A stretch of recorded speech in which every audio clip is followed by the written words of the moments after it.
यहाँ हमारे दादा अपनी आदत छोड़ नहीं पाते हैं, वो वहाँ से बैठे बैठे कमेंट कर रहे हैं परिवारवाद की। मैं जरा समझा देता हूँ, आज माफ करना अध्यक्ष महोदय, मैं जरा समय ले रहा हूँ आज। प्रधानमंत्री नरेंद्र मोदी इस बार परिवारवाद की परिभाषा, असली परिभाषा क्या है, वो संसद में बजट सत्र में अपने भाषण में लोगों को, विपक्षी पार्टियों को सिखाते हुए दिखे। और उन्होंने क्या बताया वो मैं आपको आगे बताऊंगा, लेकिन उससे पहले द जनिस्कार अखिल में आप नए हैं तो चैनल को लाइक और सब्सक्राइब करें, जिससे मैं आपको और भी जानकारियां देता रहूं इसी प्रकार से। प्लीज़ लाइक सब्सक्राइब करें। देखिए, प्रधानमंत्री मोदी जो हैं वो संसद में जो बजट सत्र था उसके बाद राष्ट्रपति जी ने बोला था, उसके बाद वो उनको अभिवादन देने के लिए बोलने के लिए खड़े हुए, जहां पे उनका फोकस पूर्णतः कांग्रेस और गांधी परिवार के ऊपर था। लेकिन प्रधानमंत्री बोल ही रहे थे और वो परिवारवाद के बारे में बात कर रहे थे। बीच में शायद अधीर रंजन चौधरी जी ने, जो विपक्ष कांग्रेस पार्टी से हैं, और उन्होंने कुछ टोका। शायद उन्होंने ये टोका कि आपकी पार्टी में भी नेताओं के पुत्र या उनके रिश्तेदार जो हैं वो राजनीति में सक्रिय हैं। तब प्रधानमंत्री नरेंद्र मोदी ने परिवारवाद, किस परिवारवाद का वो विरोध करते हैं, कौन सा परिवारवाद जो है वो लोकतंत्र के लिए सही नहीं है, इसकी परिभाषा उनको दी। और उन्होंने आखिरी में कहा भी कि आपने मुझे टोका तो मैंने इस पहली बार इसके ऊपर अपना वक्तव्य दिया है, तो आप भी सुनिए प्रधानमंत्री नरेंद्र मोदी ने क्या कहा। यहाँ हमारे दादा अपनी आदत छोड़ नहीं पाते हैं, वो वहाँ से बैठे बैठे कमेंट कर रहे हैं परिवारवाद की। मैं जरा समझा देता हूँ आज, माफ करना अध्यक्ष महोदय, मैं जरा समय ले रहा हूँ आज।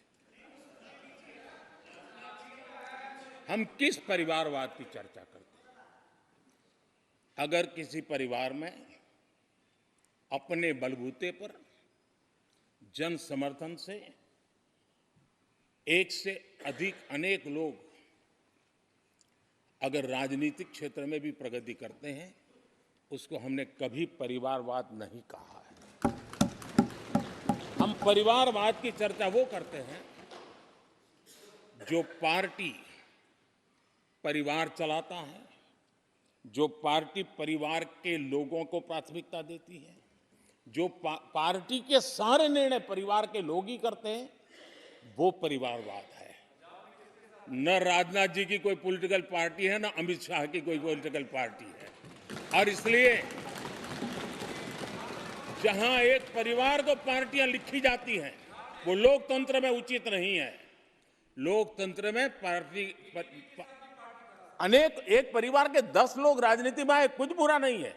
हम तो चाहते हैं नौजवान लोग आए।